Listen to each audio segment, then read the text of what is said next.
Netflix की सबसे best series आ गई है, जिसके सामने जवान, पठान और गद्दार 2 जैसी फिल्में और टाइगर जैसे फिल्में 10 फिल्में भी उसके सामने फ्लॉप है।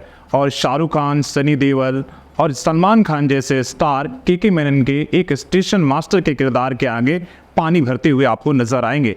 अभी तक जो भी आपने सत्य घटना पर आधारित वेब सीरीज और फिल्में देखी होगी, आप सबको भूल जाएंगे और उन किरदारों को भी भूल जाएंगे जब आप द रेलवे मैन सीरीज को देखेंगे। ये भोपाल त्रासदी, जो भोपाल गैस त्रासदी कांड हुआ था, उस पर आधारित ये सीरीज है। 4 एपिसोड भी सीरीज आई है, लेकिन जब से आई है सब तरफ इसी की चर्चा है।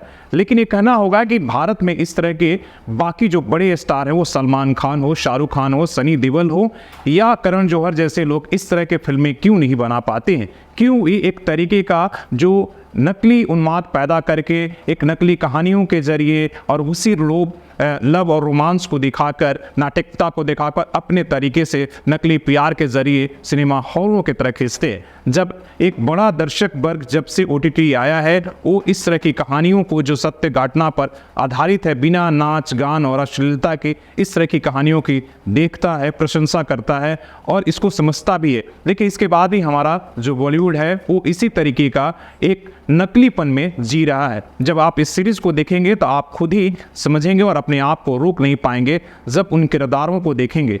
40 साल पहले एक घटना घटी थी, भोपाल त्रासदी गैस लीक कांड, जिसमें 15,000 से अधिक लोगों की जान गई थी। ये तो रिकॉर्ड पर है कि 15,000 लोग मरे थे, लेकिन अनरिकॉर्डेड उससे ज़्यादा लोग मरे हुए हैं। और आज भी जो भोपाल गैस के पीड़ित लोग हैं, उनके वंशज आज भी उस दाग से, उससे पीड़ित आपको दिख जाएंगे। आज भी बच्चे जो पैदा हो रहे हैं, कंपनी की वजह से घटना घटी थी, उनके ऊपर आज भी असर देखने को मिलता है। जब आप सीरीज को देखेंगे उस दर्द को महसूस करेंगे।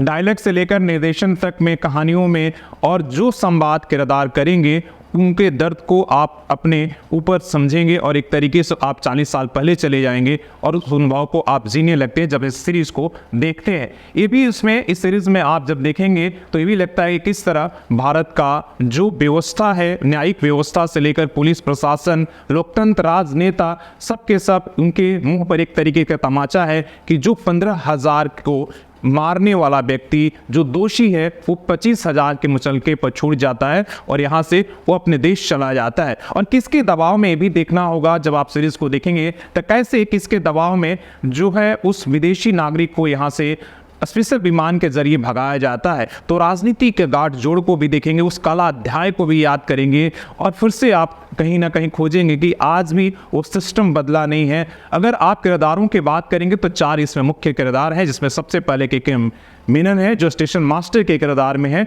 आप उनके सामने, हमने पहले ही कहा है कि तमाम शाहरुख खान, सनी देओल जैसे जितने भी गद्दार 2, टाइगर 3 आपने देखा है, ये सभी उनके सामने जो है एक तरीके से पानी भरते हुए नजर आएंगे, जिस तरीके का उन्होंने किरदार निभाया है। इसमें माधवन है और माधवन के साथ साथ बाबिल खान, जो इरफान खान के बेटे हैं, वो पिता की तरह ही अपने किरदार में चमकते हैं और हर तरफ उनको लोग तारीफ करें। इसके साथ आप एक और बड़े नाम जो है माधवन और बाबिल खान और के मेनन के अलावा दिव्यांदु है। जबरदस्त ट्रांसफॉर्मेशन है कि मुन्ना भैया किरदार से निकल के जिस तरीके का आपको द रेलवे मैन में वो निभाते हैं, हर किसी को आश्चर्यचकित करते हैं। तो आप इस अपने परिवार के साथ इस सीरीज को मिस नहीं कर सकते हैं। देखने आपको जरूर ही देखना होगा। जब देखेंगे तब आप समझ पाएंगे कि सत्य घटनाओं पर आधारित अब तक जितनी भी वेब सीरीज और फिल्में बनी हैं, वो कहीं ना कहीं इसके सामने फीकी है। तो आप इस सीरीज को देख सकते हैं। इसका रेटिंग हर किसी ने 5 में 5 आउट ऑफ 5 दिया है। अगर उससे ज़्यादा भी देना हो तो ज़रूर देना चाहिए इस तरह के किरदार और इस तरह की सीरीज के लिए।